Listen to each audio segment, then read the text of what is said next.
Distinguished guests, fellow presenters, conference organisers, ladies and gentlemen. May I open by congratulating the conference organisers on putting together such an impressive array of speakers around an important theme, the ADF and the future of Indigenous capability security development. I thank you for giving me the opportunity to represent the NZDF and to present a perspective on Indigenous capability development. And I do hope that my observations will help inform ADF thinking going forward. I should note at the start that my thoughts are heavily influenced by my recent experience of 5 years in Papua New Guinea, 2 as Defence Advisor and 3 on secondment to Headquarters PNGDF as Deputy Chief of Staff. These postings gave me the opportunity to observe closely a range of developmental programs and other engagements run by Australia, New Zealand and other partners. Some of these have been highly successful, others less so. I should also note that I have canvassed these issues with a number of NZDF personnel who have been involved in Indigenous security force development elsewhere, and I've found that their observations are similar to mine. I must also offer the disclaimer that my comments represent my personal perspective as a member of the NZDF rather than a formal NZDF position. The title of my paper draws on a Māori proverb, He waka eke noa, which translates as, we are all in this canoe together. The proverb speaks to the need to work together towards achieving a goal or desired outcome.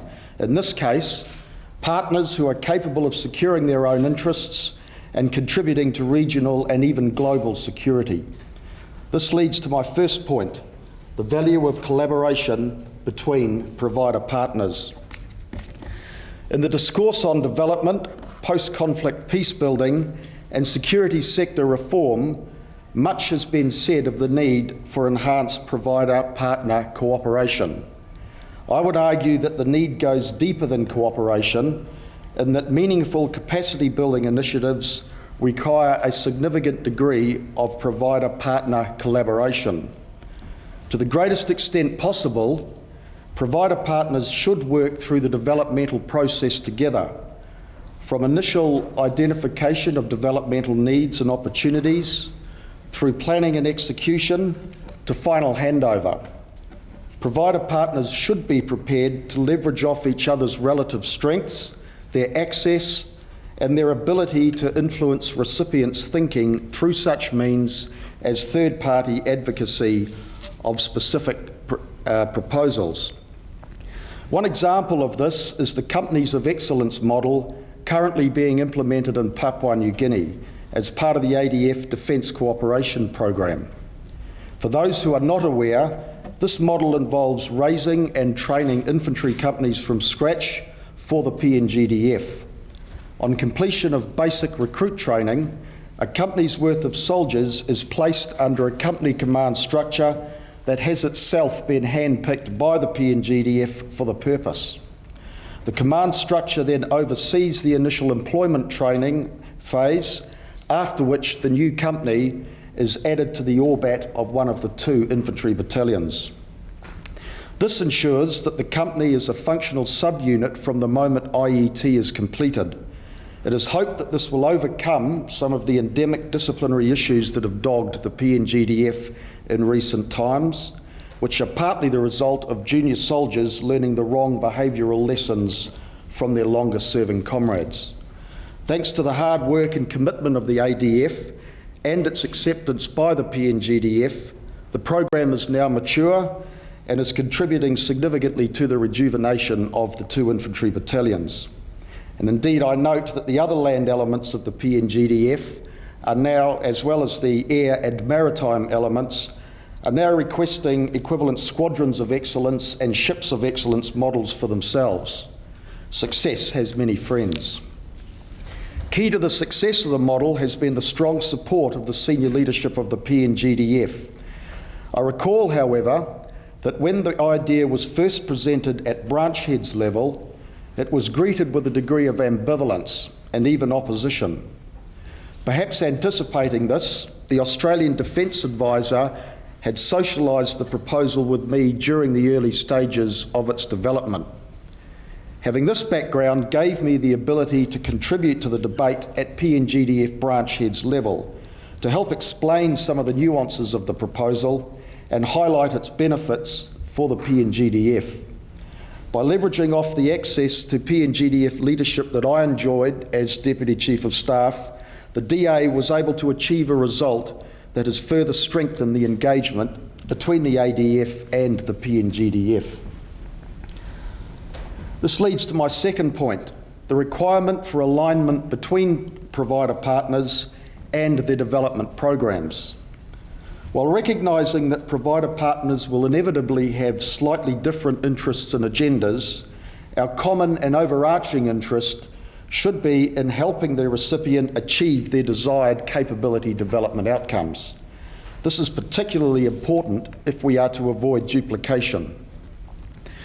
From my perspective, duplication and overlap can be as bad as developmental gaps, especially where there are differences in delivery, training standards, or workplace application. Duplication and overlap will inevitably either confuse the recipient or, and in my view more seriously, send a message to the recipient that the provider partners are not aligned and may even be working at cross purposes to each other. This in turn can lead to the recipient seeking to play two or more donors off against each other, and I should note that I've seen this occur on a number of occasions. The need for collaboration and alignment leads on to my third point. Be prepared to let others play in the sandpit. We must recognise and respect the rights of our recipient partners to have their own national interests. We should also understand that the paradox that one of the side effects of development is greater self-awareness, greater confidence, and a willingness to seek alternative developmental solutions elsewhere. As an example, for many years the PNGDF would largely accept without question any and all offers of training and other assistance from Australia, New Zealand and other partners. However, in part due to the developments in their own planning and coordination processes over the past several years, and with the focus and urgency that the 2013 White Paper, the 2015 Pacific Games, APEC 2018 and other events have imposed, the PNGDF is now far more clear about what is required and is more confident about asking for it. While we would clearly not want to encourage recipient countries to engage with provider partners with poor human rights records, or who don't subscribe to democratic ideals, or who don't embrace appropriate norms of good governance, we should recognise the benefits of them engaging with like-minded partners. So, what does this mean in practice? From my perspective, it means letting them see partners who are reliable and who meet the ideals and standards that we all subscribe to, working constructively together. It is about our continuously modelling those behaviours so that the behaviours themselves become points of difference that we can leverage off. It is about freely sharing information and lessons learned with each other so that the outcomes of our respective efforts are optimised. It is about encouraging each other's efforts and celebrating each other's successes. And as I indicated earlier, it is being prepared to use our own access to host nation decision makers to grease the skids in support of like-minded partners. While it need hardly be stated that empathy and cross-cultural awareness are key enablers in the development of Indigenous security forces, these attributes are actually harder to develop than we might traditionally have thought. The New Zealand Defence Force has a good reputation in this regard, and indeed draws upon this as a point of difference. This has been largely due to our traditionally strong links to Māori and Pacifica communities, and the implementation by all three services of bicultural awareness programs that, by default, have secondary application in the development of wider cultural awareness. It has also come from the confidence born of operating in a largely benign and welcoming environment in the South Pacific. And I would just note here that to give you an idea, the current Māori population of New Zealand is about 13%. The Māori make up about 13% of the population, but make up approximately 25% of the army. I also note, of course, that the ADF also has a good reputation for the ability of its personnel to be engaged well with Indigenous peoples. I think it would be unwise, however, to simply assume that this will always be the case and that this perception can be relied upon. We are now increasingly involved in capability development in contexts which are more challenging for many of the personnel involved, if only for reasons of relative lack of familiarity. Political figures and public commentators in the recipient countries can, and often do, offer scurrilous comments about our underlying motives in seeking to help develop security forces in their respective countries. Their comments are picked up and magnified by social media networks, which now enable the passing of misinformation about donor countries and programs in a way that can undermine our developmental efforts. It is inevitable that some of this misinformation will be picked up and believed by the personnel that we are seeking to engage with. We have recently seen examples of both trends in PNG with respect to the deployment of Australian Federal Police mentors and advisors to work alongside the Royal Papua New Guinea Constabulary. It therefore follows that those responsible for delivering our developmental programs and those responsible for providing the messaging around those programs must have strong empathy and cultural awareness, and that they understand the damage that could be caused by, for example, inappropriate behaviour or even well-meant mistakes. Developing the attributes of empathy and cross-cultural awareness takes time and should be an integral part in the wider development of those involved. It is too important to be left to chance. Having touched on the subject of social media, I should note another of its effects on engagement. Prior to the proliferation of social media, extracurricular interaction between provider partner and recipient partner was an important component of Indigenous capability development, and indeed many would argue that it was as important as the knowledge and skills being imparted. And in this case, I'm talking particularly about perhaps sporting events, social occasions, etc., the after-hours activities. Now, however, members of training teams are more likely to spend their after-hours time following friends and family at home via Facebook or downloading movies to share with their mates. The same is true of those they are supporting.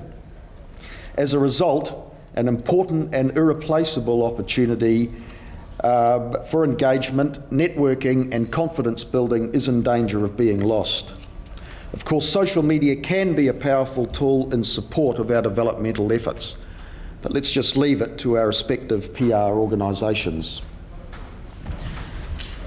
Capability development requires input from a range of actors: in-country defence liaison staff, policymakers at home, and the personnel who actually conduct the training or fill the in-country advisory roles. While we would expect these actors to work collaboratively, it is important that they do not stray too far outside their respective roles. It is particularly important that diplomatic staff do not try to inject themselves into the chain of command of the host nation force or become too involved in business as usual activities. This can cause resentment and misunderstanding and provide fodder for the mischief makers. There is a significant difference between being a welcome host and being seen to be too involved in the running of your host's household. The difference, of course, lies in knowing the boundaries between the two.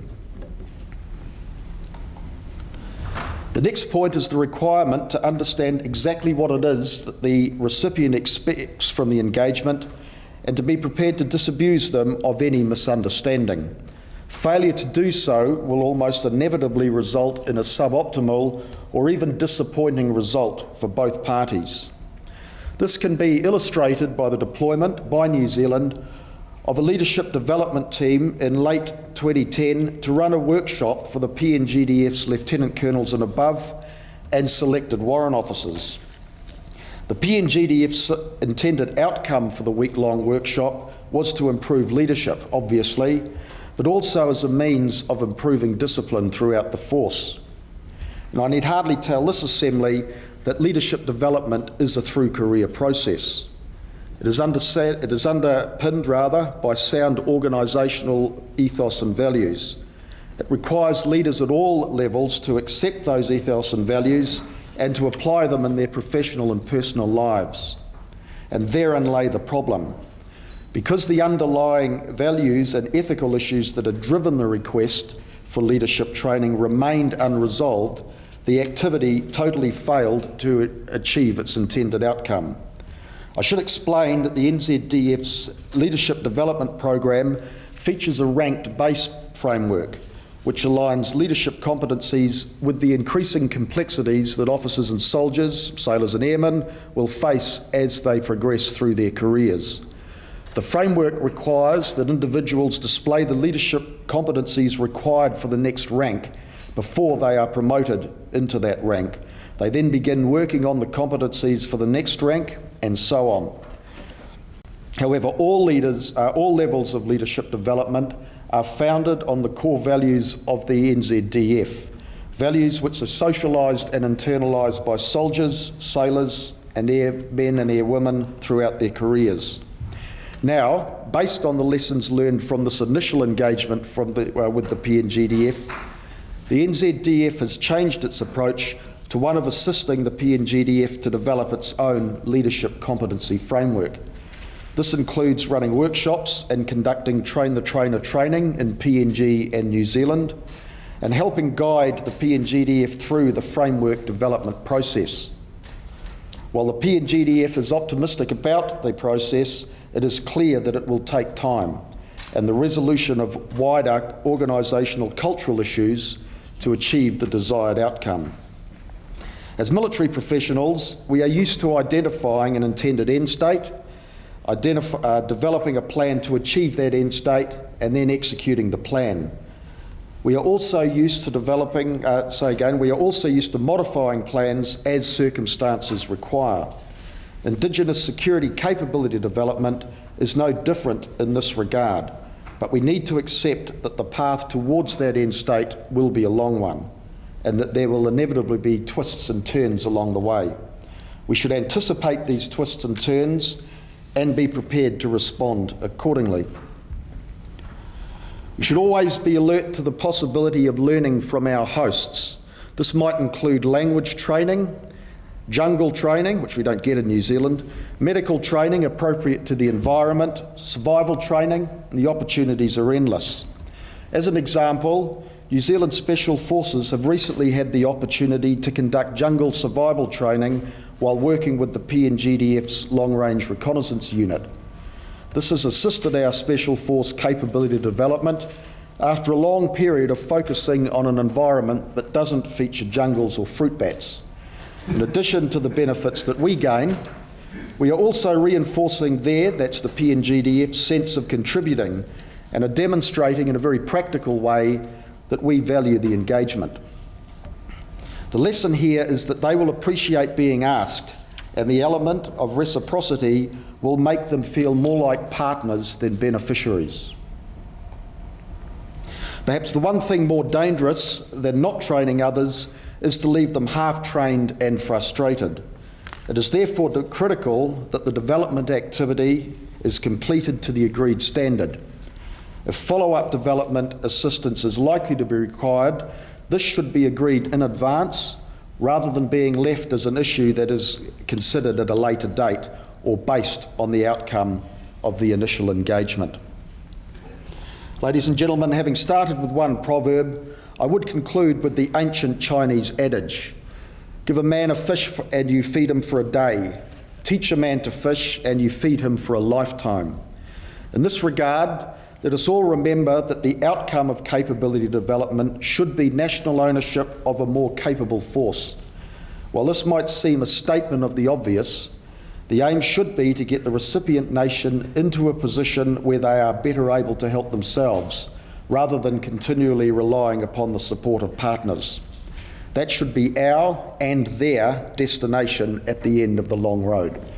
Ladies and gentlemen, those are my thoughts. I would be happy to take any questions.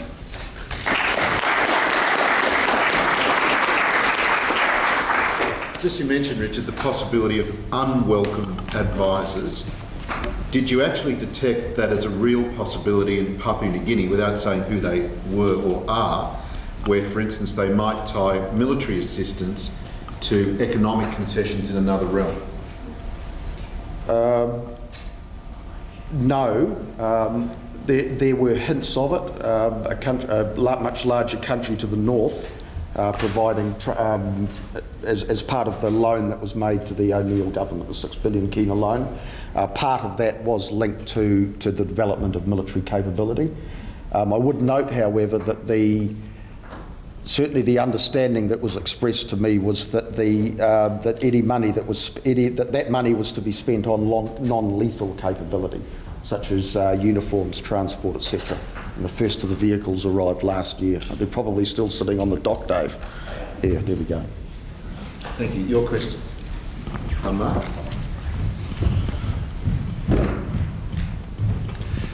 Thanks for a great presentation, Richard. Unpacking your observation about the opportunity cost of, and I've seen it with our own people too, people on a deployment.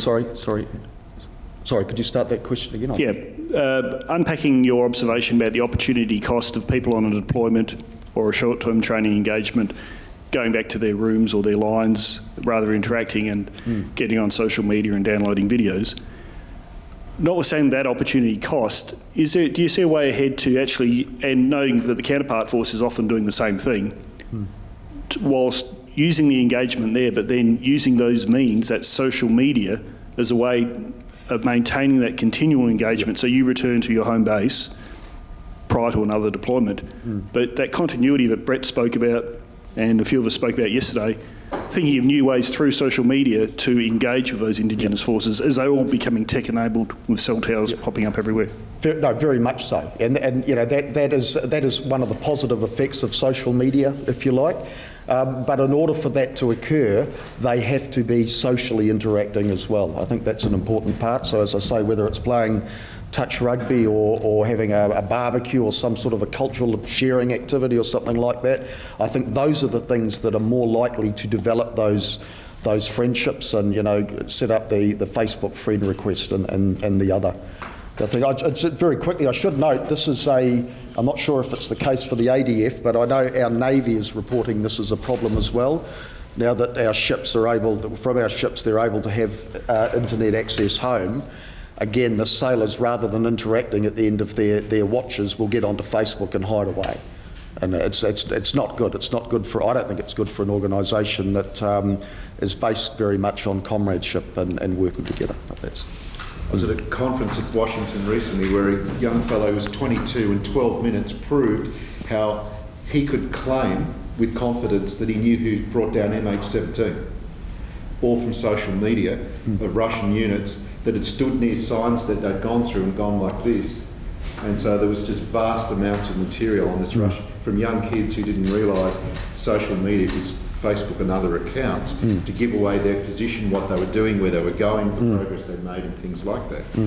My colleague, Associate Professor Tony Burton. You mentioned doing the leadership workshop in Papua New Guinea, where the objective from the PNG side was to improve leadership and discipline, and you hinted that that wasn't so successful. Yes. Because of some underlying problem in dealing with values. Are you able to say more about that? Certainly, no, most certainly. As I'm sure you'll all be aware, the PNGDF has a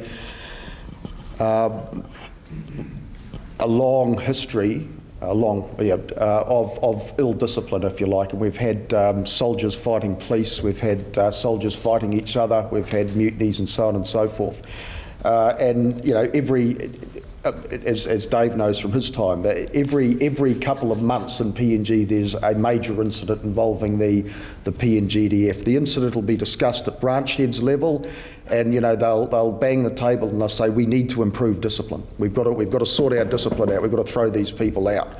And then they'll say, well, what we need to do is conduct leadership training, and if we have some leadership training, that'll fix the problem because we'll be better leaders and we'll be able to keep our soldiers in line, which of course isn't the case. The underlying issues that cause the ill discipline, the late payment of allowances, the rationing or the catering being cut off, all these other annoyances, which are themselves the problems, the results of wider corruption and mismanagement within the PNGDF and the Department of Defence, remain unresolved.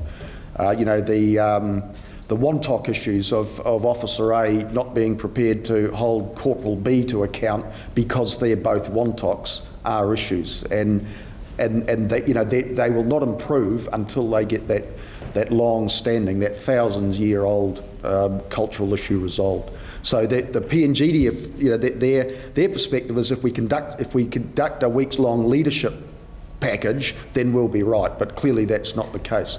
So we're hopeful that by helping them develop a framework which is appropriate to them, that might give them the basis to start at least making some steps in the right direction. Are you seeing progress, Richard, with that? It's too early to tell. It's too early to tell. Perhaps one last question. Yeah. Thank you. Dave, well, I've just come back from PNG as well and going back there in a week's time to be the DA. Look, Richard, I guess one of the questions I've got, but just to reiterate, our Defence Cooperation Program that we're running, it's the biggest that Defence sponsors within our region, and we have turned that from what used to be traditionally offering a lot of money in various odd places, covering things a mile wide but an inch thin. But now we're actually trying to focus on some of those discrete areas and those foundational pillars that allow the PNGDF to build themselves up and to do what they need to do. And so, as you can see, we're actually moving towards a mentoring framework, and we have been for the last couple of years, and particularly with the Companies of Excellence, where we embed people, teach them what right looks like, give them a few funds, give them a bit of empowerment, and then lead them on their way. I guess the question I have of you, Richard, is that you're well aware that one of the dangers of engaging with the PNGDF and like Defence Forces is over-engagement, where there may become a time where they just can't commit or engage with friendly forces in order to run rolling programs and the like. You'd also be aware that also there are various players, and your comment about everybody should be allowed to play in the sandpit. Do you have any observations from either your time as DA and or when you were the Deputy Chief of Staff about how we could better coordinate collective country inputs into a country, and particularly when we're looking at unified effort and working along a common goal in order to achieve what the PNGDF, for instance, needs and or other like armies? Yeah, thanks very much. Thanks, Dave. That's a good question. I guess the first part of the answer is that yes, I believe strongly we should let like-minded players play in the sandpit. And we can manage that by I talked about alignment and collaboration between the partners, so those processes go together. There have been a number of examples. Last year, the Americans ran or sought to run a series of engineering activities in the Highlands region. About 4 exercises running concurrently involving CBs and other engineers and also medical personnel, and they focused on it was basically community development, so they fixed up a regional, or they tried to fix up a regional health centre, fixed up some school classrooms, etc., working in conjunction with the PNGDF. Now, unfortunately, it was over the time of the build-up to exercise Puk Puk, which reduced the ability of the PNGDF engineers to engage. And that was, to me, simply a matter of the Americans with the best will in the world, wanting to help, wanting to do something constructive, offering something that to them looked actually quite minor, a handful of engineers and medics turning up in PNG, but for the PNGDF with its sub-strength engineer battalion, which was already looking forward to Puk Puk,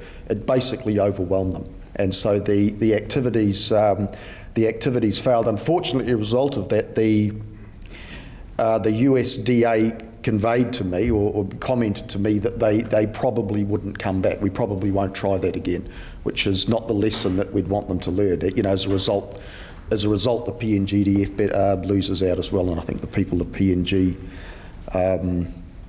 PNG lose out. The second part of your question, how could we improve it?